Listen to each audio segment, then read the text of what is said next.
Bollywood informer आए, इनसे बात करते हैं। हाँ भाई, बॉलीवुड इन्फॉर्मर। नमस्कार सर। हाँ जी नमस्कार, हेलो। बॉलीवुड इन्फॉर्मर जी, बताएं। आवाज आ रही है सर? जी जी आ रही है सर, बताएं। सर मैं ये जानना चाह रहा था कि आपका जो टाइटल है हिंदू धर्म नशा और अराजकता सिखाता है, हम्म। तो ये कैसे मतलब आप इसको बोल रहे हो इस चीज को कि नशा और अराजकता सिखाता है? तो सिखाता है ना सर, इसलिए मैं बोल रहा हूँ। कैसे भाई, तो मुझे कुछ उसका एग्जांपल दीजिए। मैं कुछ किताबें ले आता हूँ। चलो एग्जाम्पल देते हैं। अच्छा ये बताओ, आप भोले बाबा को जानते हो? हाँ बिल्कुल बिल्कुल। जानते हो, सही में जानते हो? यार भोले कमाल है बाबा आप। के भोले बाबा क्या करते हैं ये बताओ। अभी रिसेंटली हरिद्वार होके आया हूँ मैं। अच्छा तो ये बताओ, भोले बाबा क्या करते हैं? चिलम कौन पीता है? देखो, हर किसी का भोले बाबा नहीं पीते, ये तो लोगों ने बना दिया उनको। ऐसा कुछ नहीं अरे है कि रे भोले रे। बाबा चिलम पीते हैं, वो तो एक फोटो लगा दी, फोटो लगा के चिलम लगा दी उनके मुंह में। वो तो अरे किसी फिर इंसान ने आपने करा है ना। अरे फिर आप लोगों ने विरोध क्यों नहीं किया यार? ये तो गलत बात है, मतलब आपके भोले बाबा को विरोध किसी ने तो मैं, चिलम पिला कोई दी। अगर मुझे बोलता है ना इस चीज का, तो विरोध तो मैं हमेशा करता हूँ। मैं उसको बोलता हूँ, मैं भाई ये अच्छा। जो तुम चिलम चिलम जब भोले भोले बाबा के नाम पे जो तुम यूं करते हो ना, मैं कहा ये सब बेकार है और और ये भांग ऐसा कुछ और ये नहीं है। भांग और ये भांग पीते हैं भोले बाबा, ये भी आपने सुना होगा। नहीं, कोई भोले बाबा भांग नहीं पीते। और पहली बात तो ये जो चीजें अरे हैं ना, यार, ये एक आप लोग तो यार शक्ति। गाना बनाते हो, पी के शंकर जी की बूटी, आखियां खुल गई, निंदिया ठीक। टूटी, आपने सुना है ये? पी के शंकर जी अरे की बूटी। भैया देखो, ये हिंदुस्तान हाँ। है, भारत है, यहाँ पे संविधान है, यहाँ पे हर किसी को आजादी है, कोई भी गाना बना सकता है, कोई कैसे भी वो कर सकता है, ठीक है। अब कोई किसी को रोक तो सकता नहीं है। बस ये है कि हाँ, आप जैसे गलत को नॉलेज बांट बिल्कुल रहे आप हो। आवाज आवाज तो उठा सकते हो ना गलत के प्रति। हाँ, अब आप अपने मंच पे उठा रहे हो, हम ग्राउंड पे उठाते हैं। अच्छा, क्या उठाते हो आप? ग्राउंड पे यही उठाते हैं, जो भी मिलते हैं, जो भी वो मतलब लोग होते हैं, उनको बताते हैं कि भाई अब जैसे रिसेंटली हरिद्वार हो के आया, अब कई लोग जो कावड़ लेके जो चिलम पी रहे थे, ठीक है, या मतलब गांजा पीते हैं जो, ठीक है, उनको समझाया कि भाई ये क्या नाम है, जो फोटो में दिखा के तुम करते हो भोले बाबा को, उल्टा तुम, ऐसा कुछ नहीं है, भोले बाबा ये थोड़ी ना करते थे कि जो तुम उसके भोले बाबा के नाम पे ये चीजें मतलब गलत है, बदनाम कर रहे हो तुम। अच्छा अच्छा। अरे तो बदनाम मतलब नहीं कर कहने, रहे यार, प्रमाण लोगे ना, प्रमाण दिखाएंगे यार आपको। यार इतने जल्दी यार उतावले क्यों हो रहे हो? अभी इत्मीनान से बात करेंगे ना हम। अच्छा नहीं ये नहीं, बताओ यार। उतावला की अच्छा बात ये नहीं है। बताओ, हिंदू सुर। धर्म जो है अच्छा ना, सुर। हिंदू धर्म। अच्छा। अच्छा सुर जानते हो? सुर किसको बोलते हैं, सुर? सुर। हम्म। हाँ, सुर और असुर जो होते हैं, एक सुर होता है, हाँ एक हाँ सुर होता है। हाँ जी। हाँ हाँ, जानते हो जानते हो। हाँ जी, हाँ जी, बोलिए। हाँ तो बताओ, सुर किसको बोलते हैं? असुर तो होता है राक्षस। असुर होता है राक्षस, और सुर कौन होता है? सुर देवता। देवता होता है। वाह भाई, अब चलो अब दिखाते हैं आपको ना। हम्म। बताइए। तो आपको मैं दिखाता हूँ। अच्छा, सूरा का अर्थ पता है आपको? सूरा का अर्थ नहीं नहीं। नहीं पता? नहीं सूरा होता है, सुरापान सुना है कभी? सुरापान, सुरापान करते थे। नहीं, सुरापान मैंने कभी ऐसा नहीं सुना, ना मैंने खाया कभी कुछ ऐसी चीजें, ना कभी भी सुना। नहीं नहीं, आप खाओगे नहीं। चलो मैं आपको दिखा देता हूँ कि सुरा का मतलब क्या होता है, ठीक है? तो मैं आपको सुरा का दिखा देता हूँ। सोमरस सुना कभी? सोमरस। हाँ हाँ, सोमरस ये वर्ड सुना है। सोमरस जानते हो क्या होता है? नहीं, मैं सोमरस सुना हुआ है, लेकिन ये नहीं पता क्या होता है वो। अच्छा चलो आपको सूरा दिखा देता हूँ। देखो सूरा, ये दिख रहा है आपको? ये मैंने खोली है हिंदी, हिंदी डिक्शनरी खोली है। ये देखो, सूरा का अर्थ मैं आपको दिखा रहा हूँ, शराब, मदिरा, मद्य, ठीक है? तो ये जो सुरा होता है, सुरा का मतलब होता है शराब, मदिरा, मद्य। और ये सुरा बोलते थे तब शराब को, ठीक है? सोमरस या सुरा बोलते थे। और जो मदिरा या शराब पीते थे उनको बोला गया सुर। और जो नहीं पीते थे उनको बोला गया असुर, यानी वो सुरा नहीं पीते थे तो वो क्या हो गए? असुर। तो दरअसल इनके मीनिंग बाद में चेंज हो गए, और उनको राक्षसों की तरह, जैसे आप बता रहे हो कि भाई असुर लोग तो राक्षस होते हैं, लेकिन ऐसा नहीं है।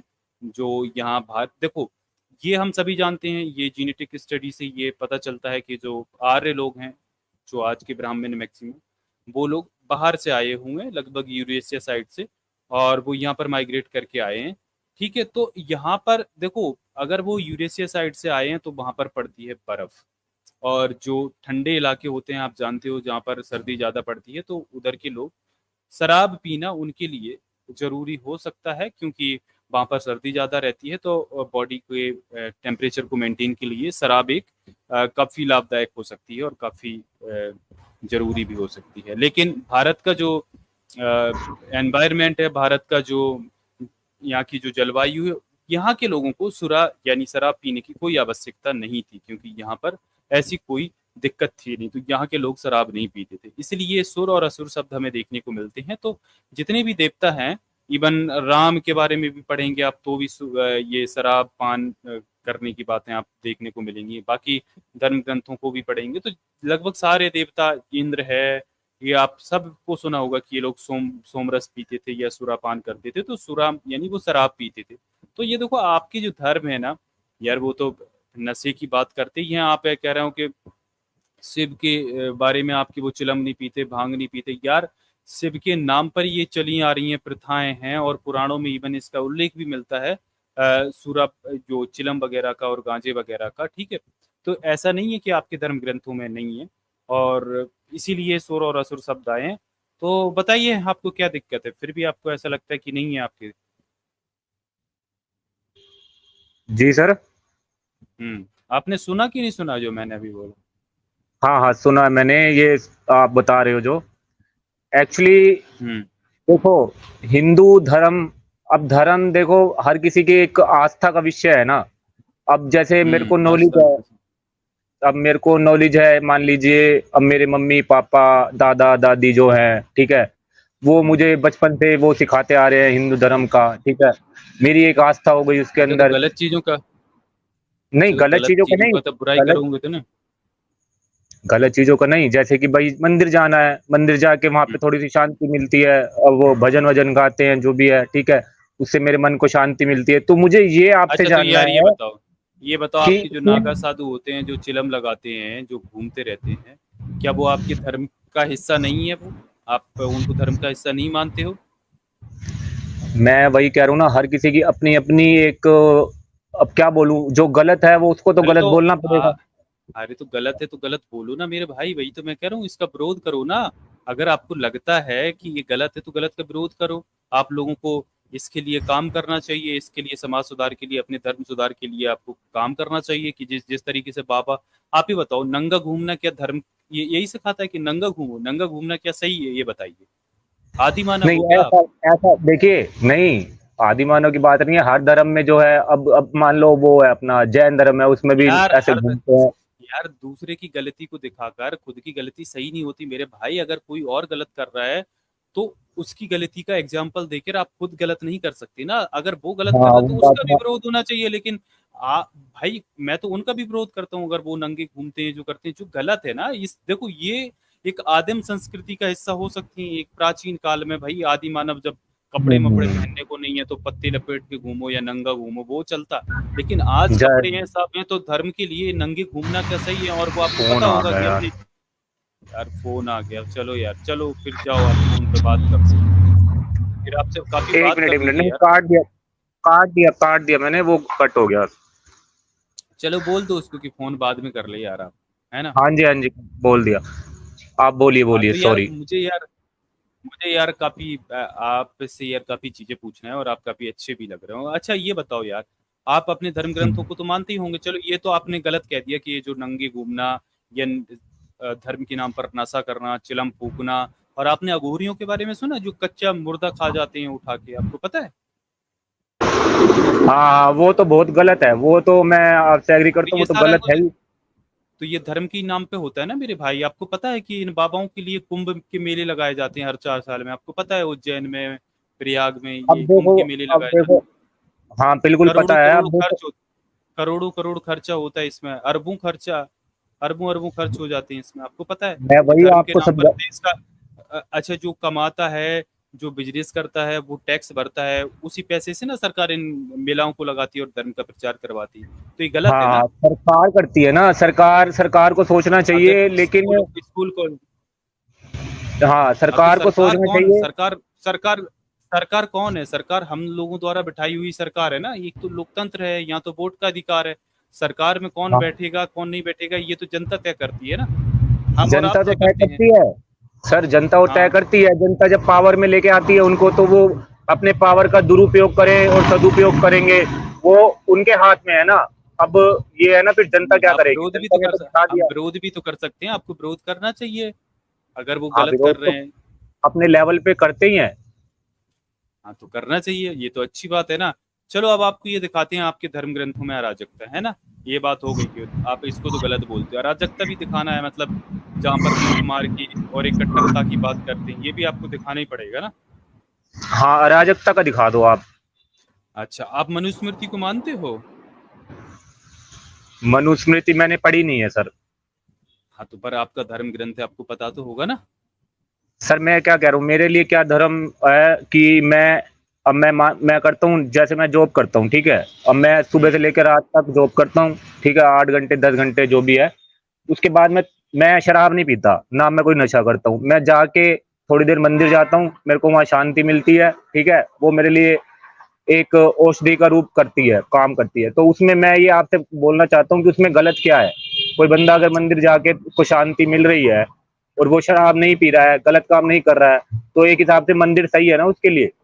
आप ये भी तो सोचिए। सुनो सुनो सुनो मेरी बात सुनो मेरे भाई, मंदिर से आपको शांति मिल रही है या आपको किसी को शराब पीने से शांति मिल रही है या किसी को नशा करने से या किसी को नंगा घूमने से शांति मिल रही है, उसमें कोई कुछ नहीं कर सकता।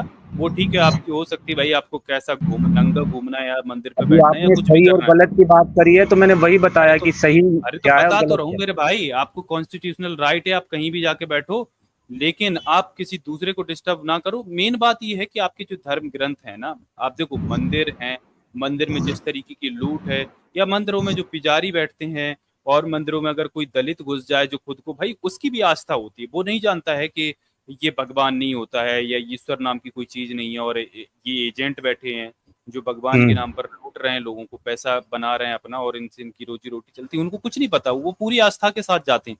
लेकिन आपको पता है मंदिर में दलितों के साथ क्या होता है, कभी जान से मार दिया जाता है, कभी पीट दिया जाता है, कभी जुर्माना लगा दिया जाता है, आपको पता ही है। इवन अभी हमारे जो महामहिम राष्ट्रपति द्रौपदी मुर्मू जी जब जो जगन्नाथ टेम्पल गई थी, तो उसके जो कोई सबड़ नेता था, वो तो गर्भगृह में जाके आरती करता है, लेकिन उनको एक बैरिकेड से रोक दिया जाता है, गर्भगृह मतलब के अंदर एंटर नहीं करने आप ये दिया। कहना चाह रहे हैं सर, एक मिनट सॉरी, आप ये कहना चाह सुनिए, रहे हैं कि जो जो इतनी बड़ी ताकत है, पावर है, राष्ट्रपति नंबर वन, मतलब देश का ताकतवर इंसान है, वो मंदिर में जाने से उसको कोई एक ब्राह्मण रोक रहा है, तो इसका मतलब कि ब्राह्मण की शक्ति ज्यादा हो गई।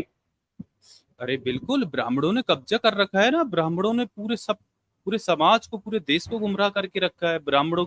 आपको पता नहीं है? आप जो हमारे पूर्व राष्ट्रपति हैं रामनाथ कोविंद, उनको भी गर्भगृह में जाने से रोका था, उनकी पत्नी को धक्के मुक्के दिए थे। आपको भूल गए क्या? आप उस घटना को भूल गए मतलब क्या? ये एक लॉजिक वाली बात आपको दिखाऊं आती क्या ना कि घटना, मतलब ये, दिखाऊं क्या? आपको दिखाऊं क्या? आपने नहीं इंटरव्यू मैं नहीं एक सुना था? बात, आपने इंटरव्यू नहीं ये सुना था उस थोड़ा, पंडे का? हाँ हाँ, नहीं मैंने थोड़ा सा एक ये न्यूज़ पढ़ा था, लेकिन पूरा नहीं पढ़ा था, बस ये पढ़ा था कि भाई राष्ट्रपति को रोका गया ऐसे ऐसे करके। लेकिन मेरे को लॉजिकली वो समझ में नहीं आया कि यार इतना बड़ा जो इंसान है, पावरफुल इंसान है, उसको मंदिर में जाने से कैसे रोक सकते हैं यार।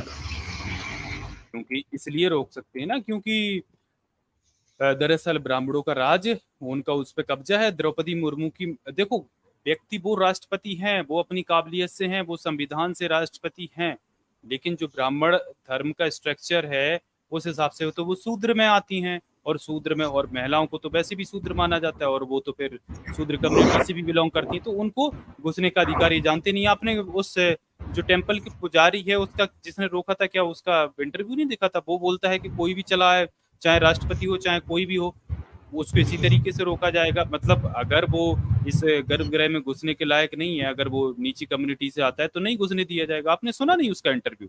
2 कौड़ी का हम्म, ब्राह्मण यहाँ पर जो महामहिम है राष्ट्रपति को जाने से रोक देता है, तो सोचिएगा कि ब्राह्मण इस सत्ता का कैसे लाभ ले रहे हैं और वो पावर में बैठे हुए हैं, उनका सारा वर्चस्व है, तो राष्ट्रपति तक कुछ नहीं कर पा रहा, तो आम आदमी की हैसियत क्या है आपको पता है इसके बारे में? क्या आप बिल्कुल ही अनभिज्ञ हो? बताइए।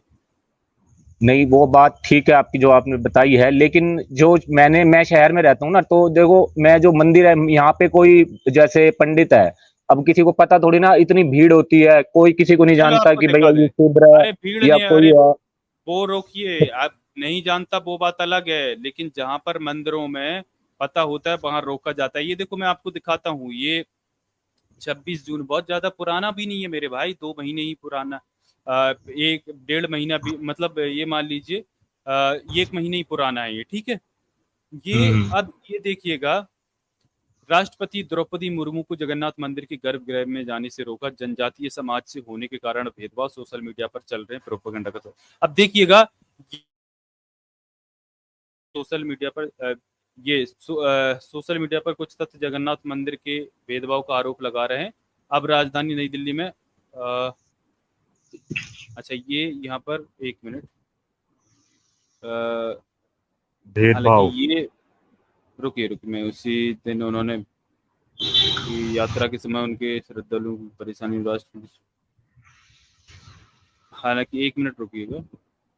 हाँ जी। रुको ये आर्टिकल में दरअसल मैं बोलता हूँ, 1 मिनट दीजिए मेरे को। आजाद जी आप बात कर लीजिए, फिर मैं इनको कुछ रेफरेंस में दिखा देता हूँ। मैं ये कोई ऑथेंटिक वेबसाइट से बीबीसी से खोल देता हूँ, 1 मिनट दीजिए मुझे।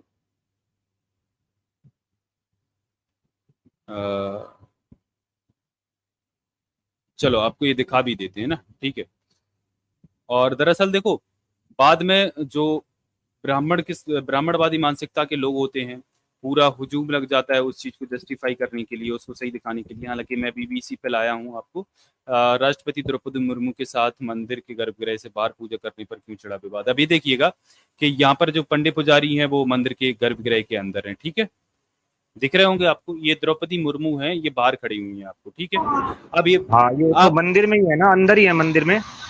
नहीं मंदिर के वो मंदिर का मेन परिसर है, वो अंदर है, आपको दिख रहा होगा जो पुजारी खड़े हैं। लेकिन यहाँ पर एक आपको ये बैरिकेड वाला डंडा आपको दिख रहा होगा, ये यहाँ पर रोका गया है इनको। और एक तस्वीर और थी जिसमें कोई बीजेपी का नेता था, वो यहाँ पर जो पुजारी यहाँ पर जो टी शर्ट जो यहाँ पर आपको दिख रहा है लंगोटी मंगोटी में, ये यहाँ पर जाके पूजा करते हैं, लेकिन द्रौपदी मुर्मू को यहाँ पर ही खड़ा कर दिया जाता है। तो ये राष्ट्रपति द्रौपदी मुर्मू ने बीते मंगलवार ये सर 20 नेता जून है को अंदर दिल्ली जो के खड़ा श्री हुआ है, जो आप जगन्नाथ बोल मंदिर रहे में हो पूजा की थी, जिसकी एक तस्वीर सर। को ये लेकर सोशल मीडिया पर बहस चल रही। दिल्ली के हौज खास स्थित श्री जगन्नाथ मंदिर में राष्ट्रपति द्रौपदी मुर्मू के दर्शन करने की एक तस्वीर वायरल हो रही है। इसी तस्वीर को लेकर सोशल मीडिया पर विवाद भी छिड़ा है। दरअसल 20 जून को अपने 65वें जन्मदिन और जगन्नाथ रथ यात्रा 2023 के मौके पर राष्ट्रपति मुर्मू हौज खास के जगन्नाथ मंदिर गई थी। वहां पूजा करती हुई उनकी तस्वीर राष्ट्रपति के आधिकारिक ट्विटर हैंडल से जारी की गई थी। ट्विटर पर उन्होंने रथ यात्रा की शुरुआत होने की बधाई दी थी। तो देखिएगा, उन्हें इस चीज से बुरा भी नहीं लगा कि उनको रोक दिया गया है ना, ठीक है। तो ये आपको इस तस्वीर में दिख रहा है कि राष्ट्रपति द्रौपदी मुर्मू मंदिर के गर्भगृह के दरवाजे के बाहर हाथ जोड़े खड़ी हैं और अंदर पुजारी पूजा कर रहे हैं। तो अब बताइए कि यहाँ पर द्रौपदी मुर्मू को अंदर नहीं घुसने दिया जा रहा है, तो आम आदमी के साथ क्या होगा? मैं ये सर पूछ रहा हूँ कि ये जो आप बता रहे हो, ये बंदा अंदर जो खड़ा है, ये कोई बीजेपी नेता है या पंडित है? ये तो पंडित है, ये अभी आपको दिख रहा है जो स्क्रीन के अंदर, ये ब्राह्मण हैं, पुजारी ही हैं, ये चारों के चार दिख रहे हैं। लेकिन इसके साथ ही वो अभी निकालनी पड़ेगी, क्योंकि वो जो तस्वीर थी वो एक और थी जो साथ में थी, कि इस द्रौपदी मुर्मू यहाँ से मंदिर में प्रार्थना कर रही हैं, लेकिन वो जो बंदा था वो यहाँ पुजारियों के साथ खड़ा, जहाँ पर ये व्यक्ति खड़ा है जो पुजारी, यहाँ पर खड़े होके पूजा कर रहा था। तो मतलब ये भेदभाव एक राष्ट्रपति के साथ इसलिए क्योंकि वो एक ट्राइबल कम्युनिटी से आती है, ठीक है।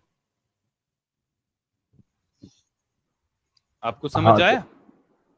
नहीं वो तो समझ में आ गया है। देखिए, अब जो गलत है उसको गलत ही बोला जाएगा, लेकिन क्या नाम है, अब जो राष्ट्रपति को भी, अगर मेरे को ये थोड़ा सा कंफ्यूजन हो रहा है, क्योंकि ये अभी जो आपने चित्र दिखाया है उसमें तो एक मतलब पूरा वो है कि हाँ भाई ये तो सिस्टम है कि अंदर सिर्फ अंदर जो होते हैं वो पंडित खड़े होते हैं, और जो बाहर मतलब एक आगे लगा दिया जाता है, और जिसको दर्शन करने होते हैं वो बाहर से करता है दर्शन। अरे तो नहीं वो नहीं नहीं, सबके लिए ऐसा नहीं है, वो समान पूजा होता है। करने गई थी, ठीक है, वो पूजा करने गई थी। मैं आपको और दिखा दूं क्या? नहीं, जो चित्र से मैं मुझे आपको समझ में आ रहा है वो, अरे दिखा देता हूँ, लो मैं वो भी पढ़वा देता हूँ अगर आपको ऐसा लगता है। तो उसमें ये पहली नहीं मुर्मू, कई मंत्री जाके देखिए, केंद्रीय मंत्री कर चुके हैं पूजा। सोशल मीडिया पर राष्ट्रपति मुर्मू के साथ केंद्रीय मंत्री अश्विनी वैष्णव और धर्मेंद्र प्रधान की भी तस्वीर ट्वीट की जा रही है, जिसमें दोनों अलग अलग समय पर मंदिर के गर्भगृह में पूजा करते दिख रहे हैं। मतलब वो जहां पर पुजारी खड़ा था वहां पर पूजा करते दिख रहे हैं। पूछा जा रहा है कि अश्विनी वैष्णव और धर्मेंद्र प्रधान जब गर्भगृह में जाकर पूजा कर सकते हैं तो राष्ट्रपति मुर्मू क्यों नहीं? द दलित वॉइस नाम की ट्विटर हैंडल से अश्विनी वैष्णव और राष्ट्रपति द्रौपदी मुर्मू की तस्वीरें ट्वीट की गई हैं और लिखा गया है अश्विनी वैष्णव रेल मंत्री अनुमति, द्रौपदी मुर्मू राष्ट्रपति अनुमति नहीं। तो ये देखिए, वरिष्ठ पत्रकार दिलीप मंडल ने भी द्रौपदी मुर्मू और केंद्रीय मंत्री धर्मेंद्र प्रधान जी की तस्वीर ट्वीट की। उन्होंने लिखा है दिल्ली के जगन्नाथ मंदिर में केंद्रीय मंत्री धर्मेंद्र प्रधान मंदिर के अंदर पूजा कर रहे हैं और मूर्तियों को छू रहे हैं, लेकिन चिंता की बात यह है कि इसी मंदिर में राष्ट्रपति मुर्मू, जो भारतीय गणराज्य की पहली नागरिक हैं, को बाहर से पूजा करने दिया जा रहा है। उन्होंने स्पष्टीकरण की मांग की है और ये भी कहा है इस मामले में शामिल पुजारियों के खिलाफ उचित कार्रवाई की जानी चाहिए। तो जब ये पुजारी का, और ये मैं कोई एरी गरी वेबसाइट से नहीं दिखा रहा हूँ आपको, ये दिख भी रहा होगा, बीबीसी की ये न्यूज मैं आपको दिखा रहा हूँ, ठीक है, तो ये देख लीजिएगा। ये जो चीजें हैं, आपको यहाँ पर मौन धारण नहीं करना चाहिए मेरे भाई। जो हिंदुओं में जो इतनी भेदभाव भरी नीतियां हैं, अब मैं आपको और भी चीजें, अब अराजकता दिखाऊं क्या? और अराजकता देखोगे नहीं अपने नहीं धर्म नहीं, ग्रंथों की? मैं ये कह रहा हूँ जो गलत है वो तो उसका तो विरोध करना चाहिए, और मैं अपने पर्सनली तौर पर हम्म। मतलब इस चीज का विरोध करता हूँ। चाहे आपका ये मंच है और मैं ग्राउंड पे करता हूँ, ठीक है, जो भी मेरे से हो पाता है। तो भेदभाव तो हम्म। गलत है ही। अब मेरा एक दोस्त है, वो बोलता है कि भैया मैं वो हूँ, शूद्र हूँ। मैंने कहा भाई मेरे को पहली बात इस चीज का कुछ करना नहीं है, शूद्र हो चाहे कोई वो हो, हमारा आपस भाई में आप ये इतना बताओ, आप भेदभाव। कौन हो? अच्छा आप ये बताओ, कौन सी कम्युनिटी से आते हो? मैं एक पंजाबी हूँ, एक जो पंजाबी होते हैं, मतलब कैटेगरी क्या है आपकी? अरोड़ा, अरोड़ा जो होते हैं ना, अरोड़ा। ओबीसी, एससी, एसटी, किस में आते हो? जनरल? हाँ जी, जनरल जनरल। जनरल में आते हो ना, तो आपने जो कास्टिज्म है वो कभी फेस नहीं किया होगा, ठीक है। अरोड़ा आई थिंक बैस्य में आते हैं, है ना, बनिया जो आती है कम्युनिटी। मैंने कभी इन चीजों पे, सर सही बताऊं, मैंने कभी गौर नहीं करा, लेकिन जो बोलते हैं नहीं तो नहीं, मैं उसको तो गलत। नहीं नहीं, गोल करने से, आपके करने ना करने से कुछ नहीं होता मेरे भाई। जो देखो धर्म ग्रंथों में लिख दिया गया है, और जो जाति, आपको पता है कि इस देश के अंदर क्या होता है? आपको पता है इस देश के अंदर अभी भी क्या हो रहा है? आपको नहीं पता ना, इसलिए आपको ऐसा लगता है। लो मैं आपको और भी दिखा देता हूँ, आपको एक नहीं हजारों खबरें। आपके अंदर बदलाव की भावना है, आप चीजों को एक्सेप्ट कर रहे हैं, तो इसलिए मैं आपको दिखा रहा हूँ, अदरवाइज मैं आपको नहीं दिखाता। फिर मैं उस लेवल से डिबेट करता। अब ये देखो, ये खबर कुछ ज्यादा पुरानी नहीं है, ये भी मई 2023 की है, ठीक है, 19 मई 2023 की घटना है, ठीक है, लगभग 2 महीने पुरानी। आपको दिख रही है, इंडिया टुडे का आर्टिकल है, दिख रहा? हाँ जी हाँ जी, ये देखा था मैंने, ये याद है, पहले देखा था मैंने ये। हाँ, तो ये देखो, यहाँ पर blazers threaten to self AMOLED over Dalits entering Tamil Nadu temple. मतलब ये हाँ, दलितों के मंदिर में घुसने पर खुद को आत्मदाह करने के लिए पूरा गांव यहाँ पर बैठ जाता है विरोध में। आपको पता है? आपको ऐसी पता नहीं हजारों कहाँ खबरें, से ये तो, ऐसे लोग आते हैं, मतलब अरे कि मैं ये कहाँ बोल से रहा नहीं हूँ। आते भाई, ये सच्चाई है इस देश की, इस देश में होता है। और पता है ये कहाँ से स्टेम आउट होती हैं ये चीजें, आपको पता है? वो उसका भी चलो आपको दिखा देते हैं कि ये चीजें स्टेम आउट कहाँ से हो रही हैं, ऐसा कैसे हो रहा है। आप जो अराजकता की बात कर रहे थे ना, कि आप कह रहे हो अराजकता दिखाइए, अराजकता, तो चलो अराजकता दिखा देते हैं। ये मैं मनुस्मृति खोल लिया हूँ मेरे भाई साहब। जो मनुस्मृति को माना जाता है कि ये ब्राह्मण धर्म ग्रंथों में ये जैसे आज हमारे लोकतांत्रिक देश में संविधान कानून की किताब है, उस तरीके से ये कानून की किताब मानी जाती रही है, और इसी के आधार पर फैसले होते थे, और ये ब्राह्मणों ने अपनी मनमर्जी से लिखी थी और अपनी मनमर्जी के मुताबिक ये निर्णय करते थे। अब देखो, यहाँ पर यहीं से भेदभाव शुरू होता है।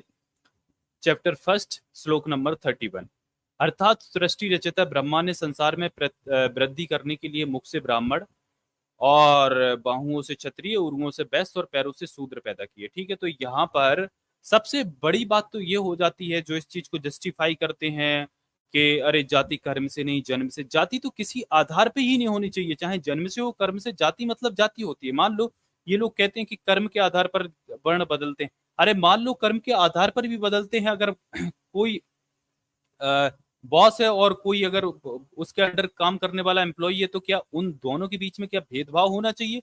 क्या उन दोनों को जो गलत एक दूसरे से कम आंकना चाहिए? मतलब जो ह्यूमैनिटी होती है, जिस तरीके से हम जानते हैं कि जो ब्राह्मण धर्म है वो क्या कहता है कि अगर जो ब्राह्मण है वो सबसे श्रेष्ठ सर्वश्रेष्ठ है, वो तो भाई भूदेव कहा गया, उसको पृथ्वी का देवता तक कहा गया, और जो क्षत्रिय है वो उससे छोटा और वैश्य उससे छोटा, और शूद्र है वो तो भाई पैरों की धूल है, वो तो अनटचेबल है, उनके साथ तो छुआछूत किया जाता है। तो क्या इस आधार पर कि अगर कोई अच्छा काम करता है या कोई ज्यादा नॉलेजेबल है, कोई अच्छे पद पर है, तो उसके नीचे काम करने वालों को अनटचेबल बना दिया जाए, अछूत बना दिया जाए? ये भी तो गलत है। जातिवाद कैसे भी जस्टिफाई करने लायक नहीं है, उसको जस्टिफाई करना बिल्कुल धूर्तता है। जातिवाद किसी भी तरीके से नहीं होना चाहिए। और यहाँ से जातिवाद ये ब्रह्म ही शुरू करता है कि वो मुख से ब्राह्मण को पैदा कर रहा है और बाहुओं से क्षत्रिय, उरुओं से वैश्य और पैरों से शूद्र। भाई ये बेकार बताइए। है, बेकार है हाँ तो सर, ये ये, बात बिल्कुल गलत है। हाँ तो गलत है तो मैं आपको दिखाता हूं ना। और देखिए इसमें मनु के आदेशों ने क्या किया इस देश के अंदर, ठीक है। इन्होंने देखो किस तरीके से बखान किया है। इन्होंने चैप्टर 1 का श्लोक नंबर 95, 96, 98 और 101, इसमें ये कहा गया है, अर्थात ब्राह्मण के मुख से देवता लोग, सिर्फ इंसान नहीं देवता लोग भी हिस्सा यानी हव्य तथा पितर अपना हिस्सा कव्य खाते हैं। ब्राह्मण से श्रेष्ठ कौन होगा? मतलब ब्राह्मण से श्रेष्ठ कोई नहीं है, देवता भी ब्राह्मण से श्रेष्ठ नहीं है। ये इससे सोच लीजिए कि ना ही ये देवता है, ना ही ये ब्राह्मणों की बनाई हुई कपोल कल्पित लीला है जो अपने फायदे के लिए लिख रखी है इन्होंने। इस श्लोक में ब्राह्मणों के लिए हलवा पूरी की गारंटी दी गई है, क्योंकि इसमें तरीके से यह बात कह दी गई है कि ब्राह्मणों का पेट लेटर बॉक्स है, उसमें डाले खाद्य पदार्थों को ब्राह्मण देवताओं और पितरों तक यानी मरे हुए पूर्वजों तक पहुंचा देता है। अब आपको और भी दिखा देता हूं, देखो यहाँ पर क्या कहा गया है। चैप्टर 9 श्लोक नंबर 313 और 14, महाविपत्ति में फंसा हुआ राजा ब्राह्मणों को कुपित ना करे, क्योंकि कुपित ब्राह्मण सेना और वाहन सहित राजा को साप तथा तपस्या व मंत्र शक्ति से तत्काल नष्ट कर देते हैं। देखो डराया गया है। और आगे दिखाते हैं, ठीक है। आपको यहां से दिखाते हैं। ये देखो मनुस्मृति अध्याय ये 9 का 317 और 317 से 319 श्लोक है, और एक 8वें अध्याय का 20वां श्लोक है। अर्थात जिस प्रकार शास्त्र विधि से स्थापित अग्नि तथा सामान्य अग्नि दोनों में ही श्रेष्ठ देवता है, मतलब शास्त्र विधि जो इन्होंने लिख रखी है उससे उस हिसाब से सामान्य अग्नि अग्नि और सामान्य अग्नि दोनों ही श्रेष्ठ है, उसी प्रकार मूर्ख और विद्वान दोनों ही ब्राह्मण श्रेष्ठ देवता है। मतलब मूर्ख हो चाहे विद्वान हो दोनों ही श्रेष्ठ है, ब्राह्मण हर हालत में श्रेष्ठ होना चाहिए। अब देखो ये क्या कहते हैं, और भी देखिए यहाँ पर मनुस्मृति यहीं नहीं रुकती है। यहाँ पर जो कहते हैं जातिवाद, देखो किस तरीके से अराजकता इन लोगों ने फैला रखी है अपने तरीके, अपने आप को आगे बढ़ाने के लिए। अध्याय 8 का श्लोक नंबर 21, अर्थात जिस राजा के राज्य में शूद्र न्यायाधीश होता है, उसका राज्य उसके देखते देखते कीचड़ में धसी हुई गाय की तरह मुसीबत में फंसकर दुखी होता है। मतलब शूद्रों को कोई अधिकार नहीं है। मतलब इन्होंने ये भी मना कर दी कि न्यायाधीश बन ही नहीं पाए, शूद्रों को आगे बढ़ने का कोई मौका ही नहीं है ना। तो आपको मैं दिखाता हूँ, ये देखो क्षत्रिय को भी बहुत ज्यादा अच्छी स्थिति नहीं है। अध्याय 2 का 135वां श्लोक कहता है, 10 वर्ष का ब्राह्मण और 100 वर्ष का क्षत्रिय आपस में पिता पुत्र के समान है, ब्राह्मण बाप और क्षत्रिय पुत्र। आप भाई ये बताइए कि 10 साल का एक बालक 100 साल के क्षत्रिय का बाप कैसे हो सकता है? अब मैं आपको क्या बताऊं, अराजकता पे ले चलता हूं आपको, ठीक है। आपको सीधे मैंने इतना आप देख लिया देखो, सर। अब जी ये बताइए। अराजकता मेन अराजकता दिखा देता हूँ, उसके बाद आगे बढ़ सकते हैं। चलो एक ही श्लोक दिखाऊंगा। ये चैप्टर 8 का 417 श्लोक है। इसमें कहा गया है, अर्थात ब्राह्मण के लिए उचित है कि वह शूद्र का धन बिना किसी भय संकोच के ले ले, क्योंकि शूद्र का अपना कुछ भी नहीं है, उसका धन उसके मालिक के हरण करने योग्य है। मतलब सब कुछ छीना जा सकता है शूद्र से। और आपको ये भी पता होगा कि शूद्रों को संपत्ति रखने का अधिकार नहीं था, ये 1795 का जो एक्ट पढ़ते हो, 1795 वाले एक्ट से शूद्रों को संपत्ति रखने का अधिकार अंग्रेजों के काल में मिला है। उससे पहले शूद्रों को खुद की संपत्ति रखने का अधिकार नहीं था, इन्हीं ब्राह्मण ग्रंथों की करामात के कारण। इसीलिए तो ये देश गुलाम होता रहा। अब बताइए आप। जी सर, मैं कह रहा हूँ कि मैंने ये मनुस्मृति पढ़ी नहीं थी, और ये मनुस्मृति को बिल्कुल भी ना, हाँ सुनिए, मैं पढ़ लिया ना, आपने बताया मुझे, तो ऐसी मनुस्मृति को मानना भी नहीं चाहिए, ठीक है। मैं तो ये बोलूंगा कि जो चीज गलत है वो गलत है। अगर कोई मेरे सामने कोई भी खड़ा आ जाए, जो अगर ब्राह्मण गलत होगा तो ब्राह्मण को गलत बोलेंगे, चाहे कोई भी हो, मतलब A to Z कोई भी इंसान हो, जो गलत होगा, जिसमें गलत लिखा है, तो ऐसी मनुस्मृति को, जैसे मैंने सुना है कि बाबा साहब ने जला दिया था, तो मुझे लगता है कि वो था ना, ये भेदभाव, हाँ। भेदभाव करती है। उम्मीद करता हूँ दोस्तों ये वीडियो आपको पसंद आया होगा। पसंद आया हो तो लाइक और शेयर जरूर करिए। अगर आपको हमारा काम पसंद आता है तो आप हमें सपोर्ट कर सकते हैं patreon.com/therealistazad पर, या YouTube पर ज्वाइन बटन पर क्लिक कर मेंबर बन के। दोनों का लिंक्स आपको डिस्क्रिप्शन में मिल जाएगा। धन्यवाद।